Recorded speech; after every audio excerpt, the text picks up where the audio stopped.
Welcome to the Cameo Renee podcast. This is a place for those who refuse to sit back and wait for life to unfold. If you're ready to break free from the slow lane and seize every opportunity, you're in the right place. We're all about taking action, making shit happen, and creating the life you desire. Join me as we dive into powerful conversations and strategies that will help you grow your mindset and chase your dreams. Welcome to the Cameo Renee podcast. I am Cameo, and today we have Justin here with us. Thank you for coming, Justin. Of course. I'm really excited to have him. He has multiple businesses. He is growing all the time, and I'm going to get all the secrets from him today. So, Justin, can you tell us a little bit about who you are, what you're doing, where we're going? Sure. Probably not going to give you all the secrets, but I can give you enough. Okay, There'll be right. a couple of gems that I'll drop throughout the in the chat that we have here. Whatever we can get, we're happy. But yeah, so actually, I grew up in Fairlawn. I think we have some mutual friends. I think through my sister, my wife, actually. Yep. So yeah, I mean, I started actually entrepreneurship when I was super young. I think my first business I was actually in 6th grade. My sister Danielle drew a sign on my door. It said Justin's Barbershop, and that was in my bathroom in my mom's house. Shut up. You were a barber? So 12, Oh, I think, that's when you're great. 10. So I think for Hanukkah, my dad bought me a buzzer, and I used to shave my head. So I didn't think anything of it. It was whatever, shaved my head. And then one of my friends was like, "Oh, dude, can you shave my head? I pay $15 at the barbershop." And I was like, "Yeah, sure." So he came over, shaved his head, and next thing I knew, half of our grade was coming to my house to get haircuts. I learned how to fade people. I started doing shape-ups. How'd you market that? Just word of mouth? It was just word of mouth, right? It was really just word of mouth. Somebody, and then at some point, it was cool to have that little cut in your eyebrow. Yep. And at that point, it's coming back, by the way. I was decent with a straight blade, not great, so I definitely had a lot of blood in that bathroom, but people would pay me anyway. I fucked some people's hair up. And I was like, listen, I spent an hour, you're still paying me. It's yes. Time is money. So actually, if you want to take a couple steps back, so my mom and dad met on the streets of Manhattan. My mom was selling bootleg Rolexes. My dad just came in from Israel, and he was figuring out how to make money. He had $50 in his pocket, came across some bootleg Rolexes, and stepped on my mom's block. Okay. Mom was not having it. No. Was not having it. That wouldn't make me happy either. My dad was turned on by a woman telling him what to do when she told him to get the fuck off her block. And then I came. So it's kind of in my blood. Yeah, I was just going to say, it's that hustler mentality. My mom was always a hustler. My dad was always a hustler. When I was younger, I always wished that I had somebody in my family who worked corporate America, so I could understand that side of the world. Yeah. Now at the prime age of 37 years old, I'm happy that I didn't go that route. I have a lot of friends that are just now reaching, what I would consider a livable wage in corporate America, and they've climbed the ladder constantly, and it's not even guaranteed. You get there, and I feel you could always get fired or let go. There's so much. You're always fighting in that space. Yeah, and to incrementally get a 5 or 10% raise every year, just it wasn't. I didn't know anything about it growing up. My dad had businesses. My mom was in business for herself, so I was kind of always pushed in that direction. But yeah, so it started out with the barbershop, and then I started burning CDs, and people wanted my music, so I started selling the CDs, and then I don't know how PG this is, but I started selling drugs, and then I got to college and started applying for bartending jobs, and it turned out that the gay places paid a lot more money than the straight places did, so I started bartending in my underwear, and just this constant hustle of how to make more money than what all my friends were making, because they were getting minimum wage working at Zoomies, and I was like, what? I'm not going to spend my time working for $12 an hour. That would never happen. It was never an option for me. For people who yell at you. Dude, there was no, and to tell me when mean. to show up and when to leave. I worked at Best Buy for 6 months, and I hated it. Yeah. Hated it. But I started out, really my first job was working for a moving company. I started when I was 14. Wow. My dad's best friend owned a moving company. Dad caught me smoking pot. So rather than sending me to my room again, he was like, you're going to go for the summer. You're not going to hang out with your friends. You're going to work for Amos, and you're not going to get paid. So I don't think he really took into consideration how much I would love being on trucks and the fact that I got tips every day, so I was actually getting paid. And But you didn't tell him that, right? He knew. Did you? Oh, okay. He knew. Yeah, I ended up telling him. And then also, like, everyone who worked for the moving companies was smoking pot, so I was still like on the trucks, chilling, having a good time. Yeah. But it was eye-opening for me. I was 14 years old, and like most 14-year-olds never leave their hometown, right? And I was on trucks like all over Jersey and New York and Pennsylvania. I mean, I did some trips to West Virginia, Ohio, and like I'm meeting every single day new people who are moving and like overcoming different obstacles throughout the day. This person's, I don't know, bed didn't fit up the stairs, so we had to figure out a contraption to hoist it over a balcony. Just like problem solving at such a young age and being able to figure that out, and then also understanding the hustle of the moving industry, which was not very legit at the time. It was awesome. Like, it really showed me that there's a lot of money out there that you can make. It also showed me that you can be a really terrible business owner and do really terrible things to your clients and still be very successful. And so I kind of ran with that industry for a long time. I didn't go to college right away, because I was working for these moving companies and kind of climbing up that ladder. So you went to college? I did, yeah. 21. Kind of looked at my circle around me, and the moving industry also was very dirty. Basically the back office would tell people that their move is going to cost $500. And then my job was to show up, wrap all their stuff, pack all their furniture, load their stuff on a truck, hand them a bill for $2,000 and tell them that if they don't pay, they don't get their stuff. So like at the time I was super young and I didn't really blame myself. I felt like I was kind of a messenger, like the company was doing this and I was just kind of like there doing my job. Yeah.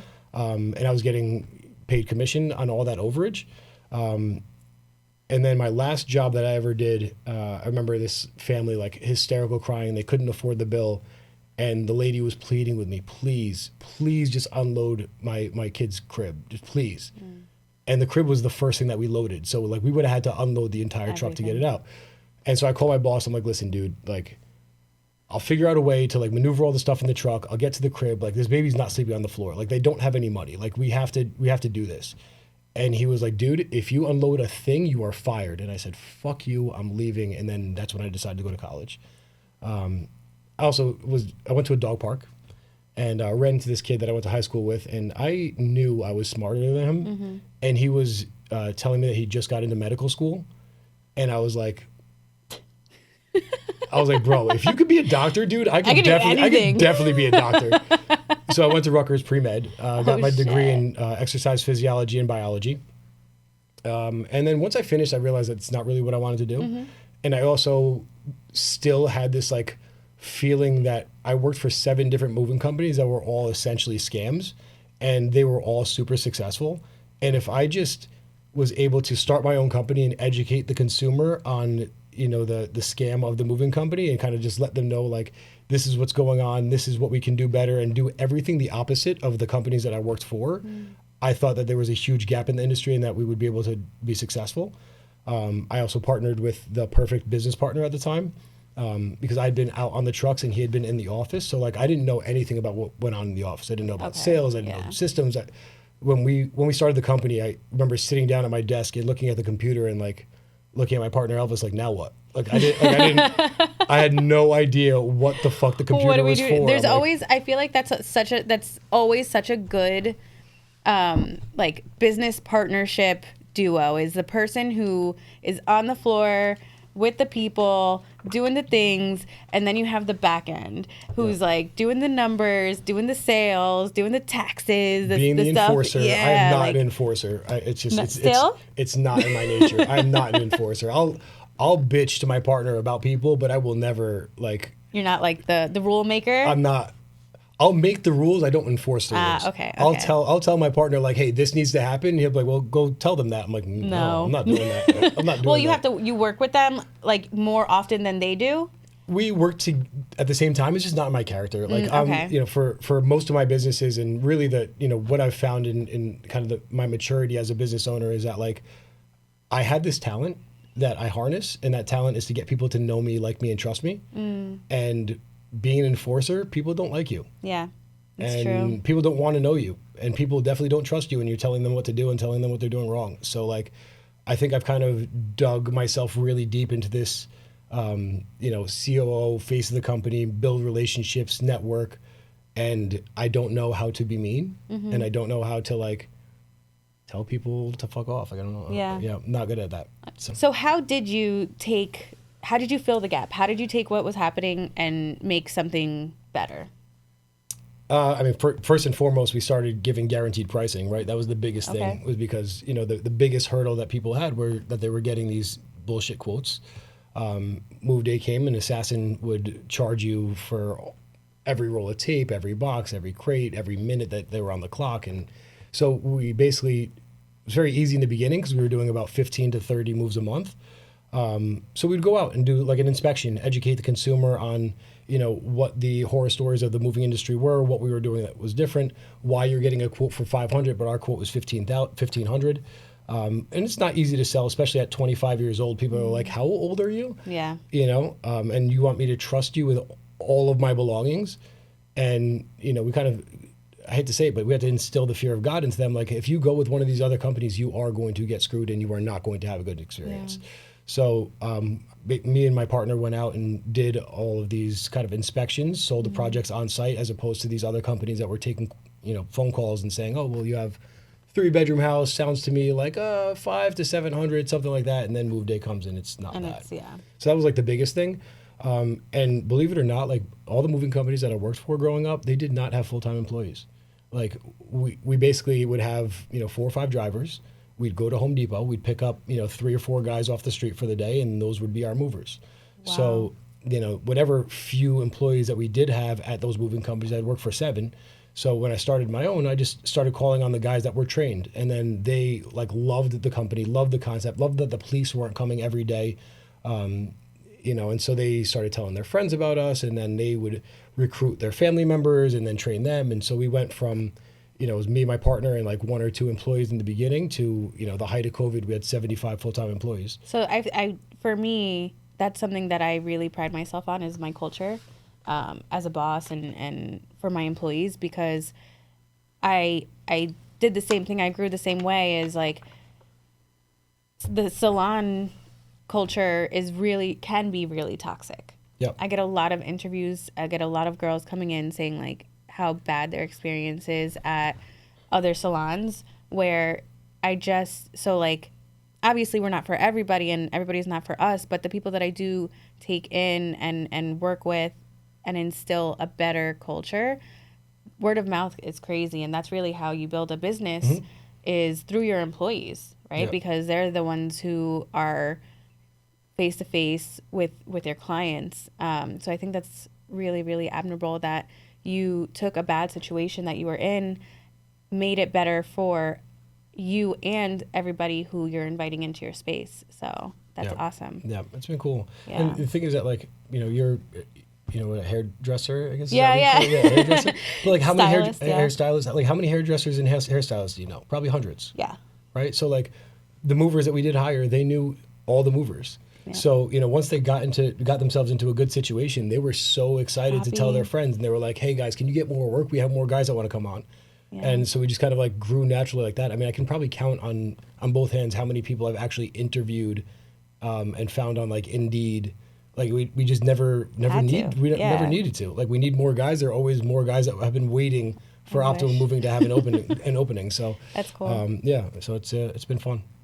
That's awesome. So, all right. So you took advantage of a bad situation. You made your own situation, and you made it better. Now you're telling all these people why you're better. Now, building clientele. So you were able to build a business and people to work for you. How did you grow? Yeah. So my mom was a real estate agent in Fair Lawn also. I think at the time it might have been for Remax or whatever. And she's like, my biggest fan. So she was like telling all her friends, like, especially in the office, like, oh, my Justin has a truck. He owns a moving company. That's literally perfect. Yeah. If any of your, your clients, they need moving services or whatever, my son will be able to help. And I started to get like a couple leads here and there, and I didn't think much of it. And then, she asked me to like sponsor their office meeting.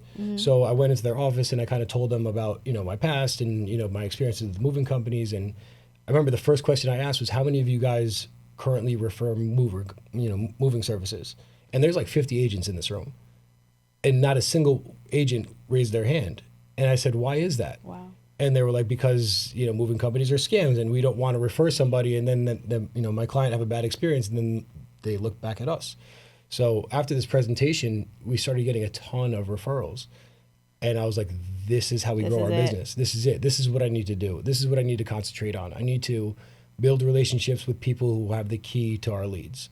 Because at the same time, we're also like, we're paying Google, we're paying Angie's List, we're paying Yelp, and we're paying for like these type of leads, but they're not quality. You know, we're like blowing through thousands of dollars of leads to get 2 or 3 jobs. And it's just like, it's a grind, it's a hustle. It's not the work that we want. It's necessary, but it's not like, you're not getting a bunch. I'm not getting a bunch. And they're not good leads, right? But like they're a necessary evil, right? They're crumbs that you absolutely need. You need those crumbs, but certainly like building relationships with, you know, God bless, I've built relationships with Remax and Weichert and Christie's and buildings who refer us out. And so like that's kind of, you know, where things really started to change for us, was just like building and nurturing these relationships, doing right by everybody, eating shit when you have to.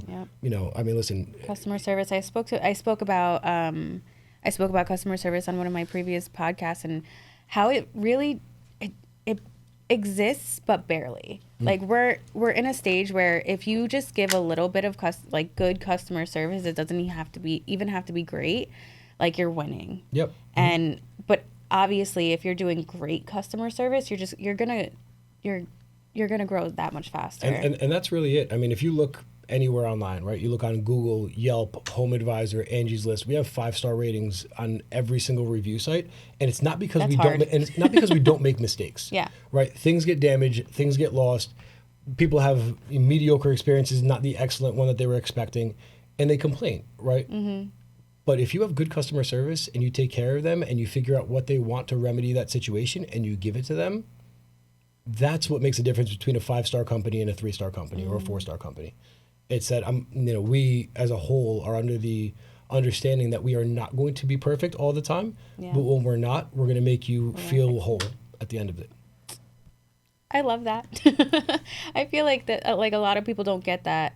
A lot of people feel maybe entitled that, like, you know, I feel like the script has flipped where the customer is not always right. And not to say that the customer is always right. I've never met a group of wronger people. They are usually wrong, realistically. And that's what makes it so hard to have good customer service, is that you know that they're wrong most of the time. You know, a lot of them are embellishing situations because they want things back. And you have to be able to swallow your pride sometimes and say, you know what? Even though I know this person is wrong, and even though I know that their experience was excellent and they're just nitpicking because they want to get some money back, I still have to swallow my ego and give them some money back because that's what made us amazing. Yep. And that 5-star review is going to get you so many more clients. Yep. Or even no review. Or even no review. No review is better than a bad review. Exactly. So you're gonna get more clients than, you know, that $100 or $50 that, you know, you're gonna make so much more. Yep. So you've created such an amazing company in the moving industry. What else are you doing now? Like, where did you go after that? So in the interim, while I was doing that, I've always invested in real estate. My mom and dad are also heavy into real estate investing. So I bought my first house with my mother when I was 27, maybe. Young. And we started renting it out. We got a great deal on the house. And so we were able to cash flow. And I loved the idea of every month getting money for doing nothing, like at a rent. Quote unquote nothing.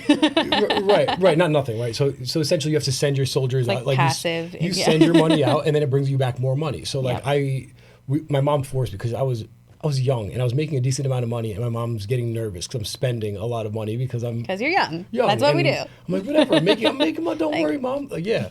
So she like wanted to tie up my money. So she's like, you have to do this or whatever. And I did that. I was like, wow, good mom. I was like, wow, that's dope. So then started investing more into real estate. We ended up building a relationship with a gentleman who was doing renovations and flips, and he was raising capital. So my mom was helping him raise capital to do, 4, 5, 6 projects at a time. He'd buy the house, renovate it, flip it, and then we would get 15% of the money, right? We did this for about 8 or 9 years. That turned out to be a Ponzi scheme towards the end. Dude ran out of money, went to jail, stole like $5.4 million from people. Oh my goodness. Thankfully, I got my money back, but my father didn't. I mean, a lot of people did not get their money back. Yeah, a lot of people got screwed. So stopped investing for a little bit, started doing my own thing because I obviously got burned, saw how the whole thing went down. I built a house in Texas with my dad. We flipped that. I renovated a 3-family house in Ithaca, New York. We Airbnb that. And then I ended up getting set up on a blind date with a dude. I was on Instagram at some networking event, and somebody hit me up on Instagram. Was like, "Oh, I know this guy who's at that event that you're at. You should link up with him. Super young, entrepreneurial mindset. He does investing and flips and this sort of thing." And so we ended up linking up for a beer. We didn't meet at the event, and this was like the day that the world was shutting down from COVID. Oh my gosh. So we're like sitting at Son Cubano, drinking a beer, watching TV, and like the NBA just called it quits for the season, and something else just shut down, and like. I'm like, dude, what the hell is going on? Yeah. And so we lost contact because obviously the world shut down right afterwards. But then business went crazy during COVID, right? The whole world wanted to escape Manhattan. So we were doing hundreds and hundreds and hundreds of moves, people from Manhattan down to Florida, to Texas, to California, to anywhere but the city.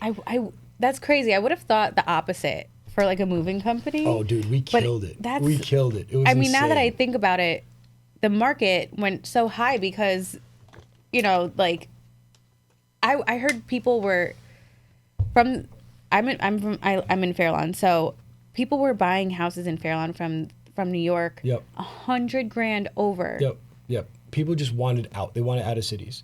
So everyone from Manhattan was either moving to Jersey or moving, to another state. Florida. And then people who stayed in Manhattan, there were such great deals because Manhattan was empty that their 1-bedroom apartment, they're now going to pay the same as if they went to a 2-bedroom apartment. So people were moving within Manhattan. People that were in Brooklyn are like, oh, now we can afford Manhattan. So like there was just so much movement going on. Mortgage rates dropped down to like 2.7%. We went from pre-COVID 36 employees to 75 employees in a matter of like 6 months. It was nuts. So during that time, I ended up buying or building this house in Texas. I ended up getting this 3-family in Ithaca that we're Airbnb-ing. And then also I bought a house for me and my current wife that we completely got renovated. So while we were in the renovation process, I reached out to that guy that I'd met at the bar. And I was like, hey, dude, I'm having a lot of trouble with this renovation or whatever, because it wasn't like, the other renovations that I did, it was kind of like Home Depot type things, right? Like just Home Depot floors like this. My wife, I'm sure you know, she's very detail oriented. Yes. So she wanted everything to be perfect. And so it was a lot more work than I'd been used to. So he came by, took a look, gave us some suggestions, whatever. We started hanging out. And then he told me basically what he was doing was just the same thing that guy I originally was investing with. He basically does the same thing, but he's buying in Union City, Jersey City, Weehawken. I was going to ask you because the places that you mentioned are not New Jersey. Yeah. So is there a reason why it wasn't in New Jersey? Did you find that there's just more for your buck? Yeah, for your buck. Your return cheaper. Is better. Yeah, like in Ithaca, I was able to get a 3-family house for $300,000. Like you can't get a studio apartment in New Jersey for $300,000. No. So and then we Airbnb and cash flow on that. But yeah, so Jay, my partner now at CJ Investment Group, he was doing incredible work. I mean, he's building basically a new product that these cities never had. So Hoboken and Jersey City have always been very, very expensive, and they're getting more and more expensive as people are like leaving the city because Manhattan is getting more expensive. Yeah. So now we're talking about, Hoboken for a 2-bedroom apartment, you could pay like $7,000 a month for a 2-bedroom apartment. So they're moving over to Union City. And so he started building these like beautiful, 2,500 square foot luxury condos that Union City has never seen. And where Union City has never seen a sale of over $1 million for a single unit, now we just sold 4 for $1.4 million. Wow. So I started investing with him, and I was so excited with how much money I was making through investing through him that I started telling all my friends.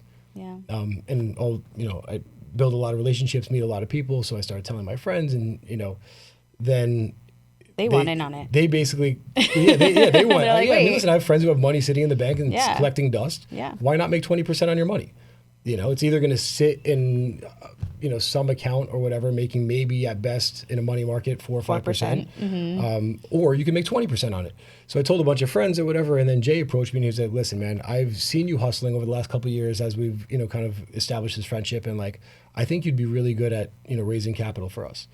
And I'm happy to do it because I believe in it. I have my own money in it. I have my dad's money in it. I have my mom's money in it. So, and I've been telling all my friends about it also. So like, if you want to give me a piece of equity to tell people about a great way that they can make money, like, yeah, I'll do that. Yeah. So that was really like number 2 was, just being able to like, help people to make money on their money. Because a lot of people don't know what to do with it. Yep. They hear all these podcasts and these people who said you have to invest and you have to send your soldiers out to get you back more soldiers. But they don't have the slightest clue as to how to do it. And I did it myself. I did it in Texas, and it was miserable. I did it in my own place. It was miserable. What do you mean by that? Like the construction process. Buying a house, renovating it, dealing with contractors, spending, I don't know, some months $80,000, $100,000 a month. Like it's scary. Yeah. And it's not for everybody. Not yet. And when things go wrong and you have like an idea in your head that you're looking to invest $300,000, all of a sudden it ends up being $550,000. That'll sink some people. Yeah. Right. But now you have this passive way where you have a professional who knows what he's doing, who's coming up with a good project, who's tried and true, who's promising you somewhere between 18 and 22% on your money, and you don't have to do anything. In an extended period of time, right? So like we're looking at like 5, 7. So it's annualized. Years. So it's annualized. So let's say, the last project that we sold took 2 years. So essentially our investors got back 40% on their money.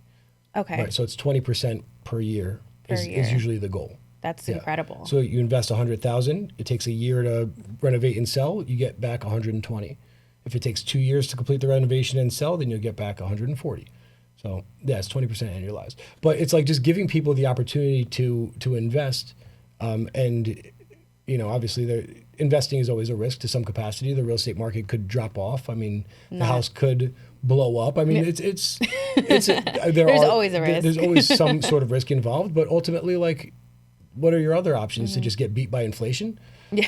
Inflation is crushing people. Yeah, right now I feel like it's scaring people where, for us, people who have businesses, it's creating scarcity in our clients and our customers where they're not, where people don't want to spend as much money. I always try to tell entrepreneurs to be careful about your pricing. This is where pricing comes in, because if you are a luxury brand, people who have money, they're always going to have money. People who, maybe are lower class or are lower class, or even middle class, they tend to go with, what's going on in the world, who's going to be president, they'll hold back their money. So if you're priced in that area, which there's nothing wrong with that, if that's, where you want to be, but you have to be careful about who you want your clientele to be. If you really want a steady market, I feel like luxury is where it's at right now, especially. It is, and that's awesome if you're able to just only cater to that. And that's part of entrepreneurship is pivoting, right? So during our incredible years, we definitely stuck in that niche market, but I have a lot of mouths to feed. Yeah. And so, when mortgage rates go up to 8% and people can't sell homes and people can't buy homes and volume is down, if I'm not catering to everybody, then my team is not eating and they're not paying their bills. So how do you find your pricing then? Like, do you feel like, do you have for me in my salon, I have a level system. Like maybe you have like packages where if you can't afford white glove service, then this is our price. If you want white glove service, this is our price. Is that something that you incorporate? So we definitely have that. Okay. Right? So like you can have a basic move where we're just going to like wrap up your furniture, move your stuff. You pack everything yourself. We pack, we move the boxes that you've packed yourself. And that's kind of like just a basic move. And then also for, the more high-end luxury type of moves, we do absolutely everything, where we pack everything, unpack everything, set everything up. We have professional organizers that we work with.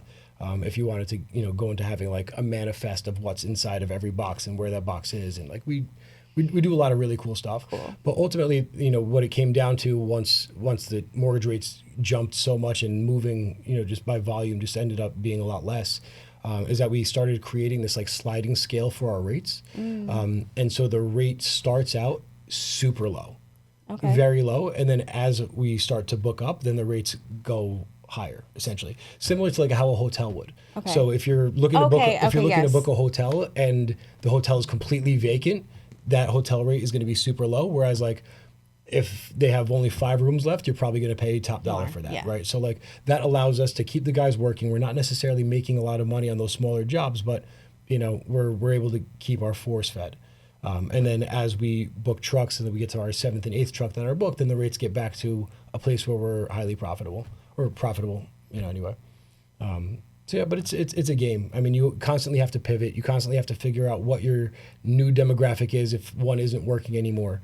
And you have to get creative. Yeah. How do you get creative? Like, what do you do? I feel like a lot of entrepreneurs have, a mentor, a morning routine. Do you journal? Do you, obviously you go to the gym a lot. Yes.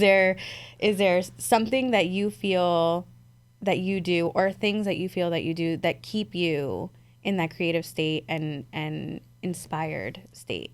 I think I surround myself with a lot of really, really smart people. Being an entrepreneur, just like I asked you before, like how many other hairstylists do you know? I tend to gravitate towards other entrepreneurs and people who have really, really big brains. Yep. I don't think that I'm the smartest person in the room. I'm definitely not the smartest person in the room. You never want to be the smartest person in the room. just in general. I mean, I didn't do well in school. I'm not that smart, but I love people who are very, very smart. And so I'll ask them tons of questions. And I'm blessed to have a lot of friends who are very smart. I mean, I have so many friends that are just so ultra smart. I love that. And it's not by accident, right? I had a lot of friends that, great people, but I needed to be around people who were smarter than me, that were more successful than me. And that way I can have a little bit of that rub off. Yeah, right? Absolutely. I feel like it's scary sometimes when you hit that point of, you're gonna get people who say, "Oh, you've changed," or "Oh, you don't have time for me," or, these very common things that happen that are supposed to happen, right? Like when you are growing and when you are becoming successful, it just naturally happens. And my business coach just did a reel where he said something that really stuck with me, where people will look at you and say like, "Oh, do you think you're better than me?" And unfortunately, sometimes the answer is yes. Like I am. I don't, it sounds so bad, but, I am doing better than you. I am, growing. You're staying stuck. I am creating, better relationships where maybe you're still going out and drinking every night. And so there is sometimes that awkward stage where they might be good people, but they're just not for you in that moment in your life. And it's hard to let go of that. I think more so. So I don't want to say that they're not growing or they're not, but I think discipline is a huge part of my life, right? When it comes to work, when it comes to my fitness, when it comes to my health. And so when I see people who are undisciplined, that's more of a turnoff to me than anything. People that complain about things that they don't do anything about. I hate complainers. And there's nothing wrong with such a hey, listen, I thing complain for me. I complain all the time, but when I hear myself complaining about something, the first thing that I'm doing is I'm figuring out a solution and finding a way to overcome that problem. Yeah. Right? Like to complain every single day about something that's bothering you and then not doing anything about it, that is crazy to me. That is bizarre. Yep. And that's where I lose my patience. That's really the only thing that really turns me off about people in general, is like you have the option to do something. And even if it's not a quick fix, but like long term, you give 1% today and 1% tomorrow and 1% the day after, eventually you get to 100% and you'll get that thing done. Yep. Right? And that's, just a little bit at a time. That's it. That's it. just gotta, the 1% better every day, thing is a real thing. If you just work on becoming better, 1% better, whether that's 30 minutes or an hour, working on something that will get you to your end goal, it's better than staying stuck or not doing anything at all, because then you're not moving. Yep. I feel like everybody wants instant gratification right now, and it's just, success doesn't happen overnight. No. With social media, they make it look like it is possible, but these people have worked. Even the people who, go viral or whatever, like, it's like hitting the lottery. But it's also like, I feel like they worked so hard to get there most of the time too. It's not their first video that they've ever posted. Right. Hawk to a girl, that might have been. Okay, maybe that one. Maybe she did not do lottery. Anything. Yeah. That's a lottery. The lottery. That's the lottery I was talking about. But yes, you are right for the most part. These people who have like that one video they probably posted for years and finally got that one thing that hit. Yeah. Yeah. And then it's hard to recreate. Yeah. Also. Oh my gosh. It's hard to recreate it. I mean, you see a lot of these people who went viral, and then you look at their page and they're like trying to redo that same thing over and over again, and like the views are getting smaller and smaller and smaller. I think being in sports and working out. I mean, I started lifting weights when I was like, I think 7th grade. I always just genetically was skinny, and so you can kind of see like a bulge in my arm, but I definitely wasn't muscular in 7th grade. But I'll never forget this girl that I had a crush on, touched my arm, and she goes, "You know what I really like about you? You have such nice arms." And a light went off, and I was like, "Whoa!" Girls will like me if I work out, and also I played basketball, I played football, I played a lot of sports. But the reason I bring that up is just because working out is it's one of these things where if you work out once in a week, you're never going to see a difference. Right. If you work out 3 times a week, maybe you'll see a difference. But you can work out 6 days a week and not diet, and you'll see no difference, right? You have to be all in constantly and consistent for years. And after years, let's say after months of being consistent, going to the gym every single day and eating the right thing and not drinking all the time and, really just being hyper focused on your health, after a couple months, you look in the mirror like, wow, I look fucking good. Yeah. And then 5 months later, you're like, wow, I look better. And then a year later, you're like, wow, I'm stronger. And it's just this constant reminder that as you do things the right way over and over and over and over again, you are only going to get better and better and better and better. And at every aspect of your life. And that translates from fitness and health to entrepreneurship, to business, to rollerblade, whatever it is that you want to do. Yeah. If you just do your part every single day for 2 or 3 hours a day, whatever it is, you are going to ultimately be exponentially better a year from now than you were when you first started. Oh, I love that.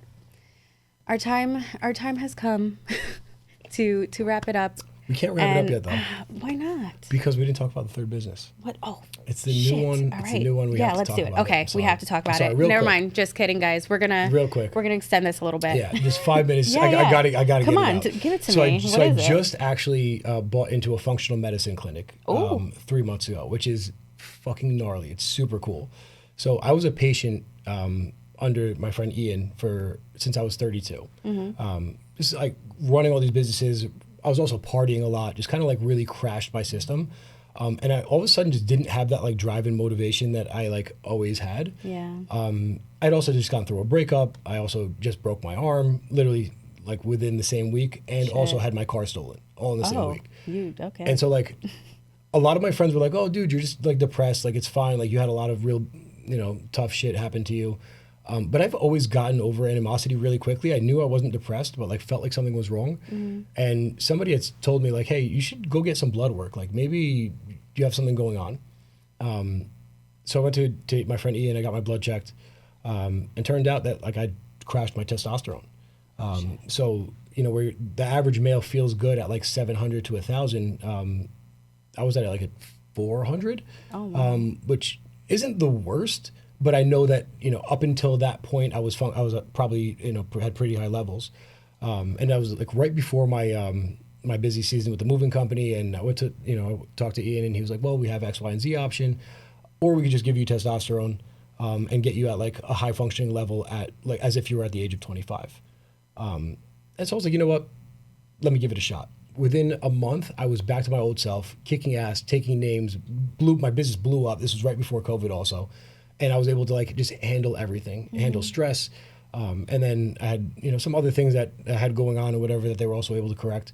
And I was just so grateful that I felt so amazing constantly, just like this ball of energy that just wanted to rip through brick walls. It's crazy what happens when your hormones are low. It's so important. Correct. So important. And so I start telling everybody. Yeah. I'm like, dude, I talked to my boy Ian over at Elite Living and Health, and he's a godsend. He's a witch doctor. I don't know what he does, but like he gives me these meds and these peptides and blah, blah, whatever. And I am ready to run through a brick wall at any given point. And then just 3 months ago, I guess I'd referred them so much business, they asked me to come on as the active COO. And congratulations. So I bought 25% equity in this company. Wow. And yeah, it's super exciting. And now I get to like help all these other people who like are navigating this world where they like have no energy and have no ambition. And they're like, I don't know what happened. I will be your next customer. Yeah, it's so cool. Because yes, I need that. It's so cool. And we do a lot of work with women. I mean, women's hormones are super complex. Crazy. All I over know. the board. You probably have like 6 or 7 different personalities throughout the month. I have PCOS. Yeah. So we work with a lot of people, a lot of women who have PCOS. Yeah. It's so and I feel like you said, like you just know your body when, you know, I know when I'm not at my peak. I know. And it's natural for us to go through those, you know, as we're going through our cycle.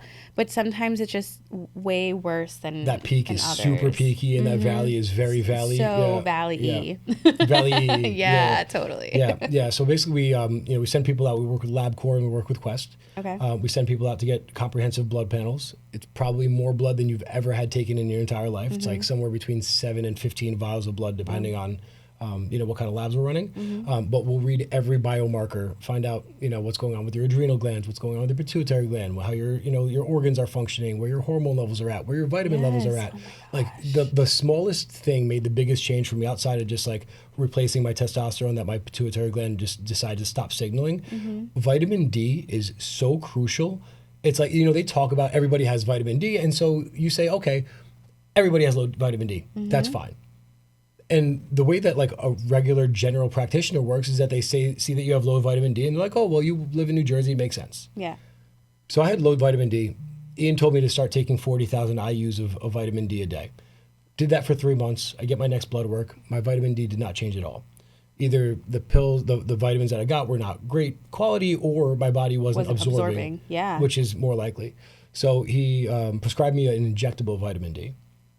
Changed your life. I took a vitamin D injection at night, woke up in the morning, I'm walking my dog, and I'm literally skipping. And like I've always like said my gratitudes in the morning. But like usually it's like I take a freezing cold shower in the morning, I say my gratitudes, I freeze myself to death, and then I go out about my day. I was walking the dog and just thanking God for everything. And I couldn't figure out at first, like I was like, why do I feel so fucking good today? And then I remembered, I was like, oh, I got vitamin D for the first time. Like, it makes a huge difference. And if I wasn't getting my blood work every 3 months, I would have just taken those vitamin D pills, thought that I was doing the right thing by myself, and had no idea that it wasn't working. And no doctor does this, by the way. Doctors do not do this. They don't do this. They will not take... You can tell them all the symptoms that you're having, and it could be something so simple as to, like, what you're saying, but they won't even do the blood work. They won't, and they definitely won't do anything when they see. So your ranges of average is based on the average of everybody in America, and the average American doesn't feel great. Sucks, yeah. They don't feel great. Yeah. And so when you see like that, the normal range for testosterone for men is between 300 to 1,000. If you're at a 300, even at 200.